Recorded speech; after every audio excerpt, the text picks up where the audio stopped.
நண்பர்கள் அனைவருக்கும் அன்பார்ந்த வணக்கங்க. இன்றைய பதிவில் கம்மி பட்ஜெட்டில் ஜெர்சியில் ஒரு கன்று மாடு ஒன்று விற்பனைக்கு வந்திருக்குதுங்க. மாடு வந்து 2ஆம் ஈத்து தான், ஏலங்கன்று மாடு தான் அப்படின்னு தாங்க நம்மளோட விற்பனையாளர் தெரிவிச்சிருக்கா. அப்படியே கறவையோடு இருக்குதுங்க, ரெடி கறவையோடு இருக்குது. போனோடனே கறவை எதிர்பார்க்கலாம். கம்மி பட்ஜெட்டில் தாங்க விற்பனைக்கு வந்திருக்குது இந்த மாடு. 2ஆம் ஈத்து மாடு தான். இந்த மாடு எங்கே இருக்குது, கறவை திறன் விலை எல்லாமே தெரிஞ்சுக்கலாம் வாங்க. அதுக்கு முன்னாடி நம்ம சேனலை சப்ஸ்கிரைப் பண்ணிவிட்டு இந்த வீடியோவை ஸ்கிப் பண்ணாமல் கடைசி வரலுமே பாருங்கள். அப்போ தான் இந்த மாட்டோட தகவல் அனைத்துமே நீங்கள் முழுமையாக தெரிஞ்சுக்க முடியும்.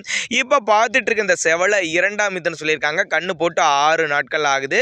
தற்போது கறவை காலையில் ஒரு 5, சாயங்காலம் ஒரு 5-10 லிட்டர் வரையும் கறவை கறந்துட்டு தான் இருக்குது. போய் கறந்து பார்த்து எடுத்துகிட்டு போய்க்கலாம் அப்போ தாங்க நம்மளோட விற்பனை தெரிவிச்சிருக்கா. அப்படி என்ன கண்ணு ஈன்றுக்குன்னு கேட்டிங்கன்னா காலதான் கண்ணு தாங்க ஈன்றுக்குதுங்க. எங்கேருந்து விற்பனைக்கு வந்திருக்குன்னா கும்பகோணம் தாலுகாலேருந்து தான் விற்பனைக்கு வந்திருக்குது.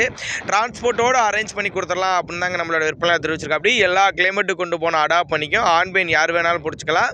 மடிக்கூச்சல் இல்லாத மாடு அப்படின்னு தாங்க மென்ஷன் பண்ணுறாங்க. நல்லா நெத்தி விலையில் மாடு நல்லா குவாலிட்டியான மாடாக தாங்க இருக்குது. தேவைப்படும் நபர்கள் தாராளமாக கான்டாக்ட் பண்ணலாங்க. இதனுடைய விற்பனை விலையை பொறுத்தவரை ஒரு 45,000 தாங்க சொல்லியிருக்காங்க. 45,000 சொன்னாலும் ஃபிக்ஸட் ப்ரைஸ் கிடையாதுங்க. விலை அனுசரிப்புன்னு சொல்லியிருக்காங்க. மாட்டுக்கு சரி கண்ணுக்கு சரி சுழி தவறலாம் எதுவும் இல்லை, சுழி சுத்தமான மாடுன்னு சொல்லியிருக்காங்க. இதுவும் ஃபிக்ஸட் ப்ரைஸ் கிடையாதுங்க, விலை அனுசரிப்புன்னு சொல்லியிருக்காங்க. கான்டாக்ட் பண்ணுங்க தாங்க மாட்டுக்கார தரப்புல சொல்லியிருக்காங்க.